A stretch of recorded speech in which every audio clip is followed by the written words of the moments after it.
Усяго на прыём па асабістых пытаннях на гэты раз запісаліся некалькі чалавек. Іх дыялог з кіраўніком вобласці адбыўся дыстанцыйна, у рэжыме тэлефоннай сувязі.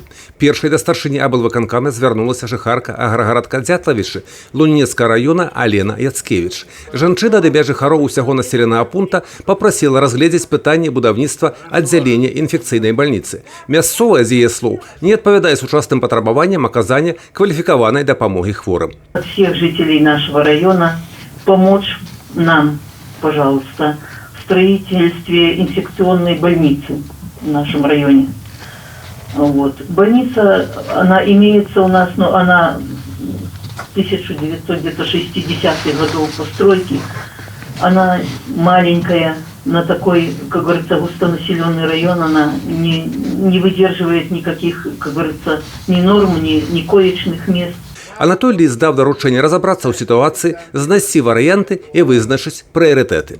Конечно, я понимаю, что нам придется, наверное, в каждом районе где-то вот иметь, значит, такие отделения, значит, которые можно будет быстро перепрофилировать в инфекционные, так, которые были бы обеспечены кислородом, значит, ИВЛами. Тут же самое главное не само, значит, здание, так.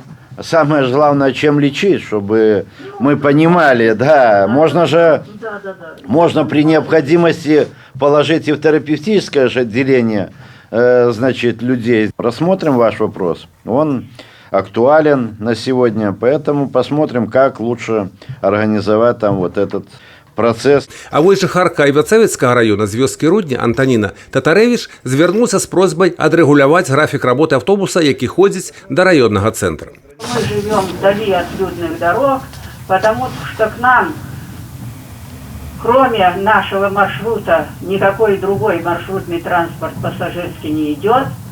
И мы считаем, и я всем вот последнее время говорю, что наш руднянский автобус – это наша скорая помощь.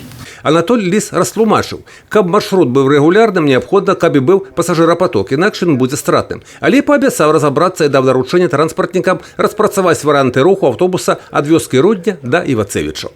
Мы изучим этот вопрос, как проще людей тогда подвести, значит, до вот этого основного маршрута, который, значит, на Пинск-Ивацевичи, на эту трассу.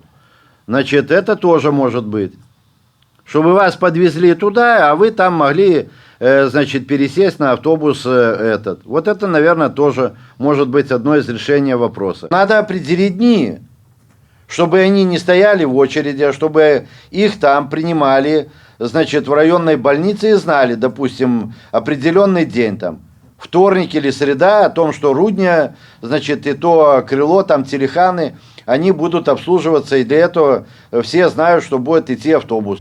Было і некалькі дыялогаў эканамічнага характару. Кіраўнік фірмы «Белбуд» звярнуўся да кіраўніка вобласці з просьбай разгледзець пытанне знижэння памераў падаткаабкладання, а дырэктара таварыства з абмежаванай адказнасцю Барановіча цікавілі варыянты адкрыцця ў раённым цэнтры прадпрыемства па утылізацыі упаковачнага матэрыяла. І па гэтых пытаннях звярнуўшымся былі даны абгрунтаваныя адказы, а спецыялістам даручэнне разабрацца ў стане спраў. Юрый Пешур, Роман Філюціш, тэлерадыёкампанія «Брэст».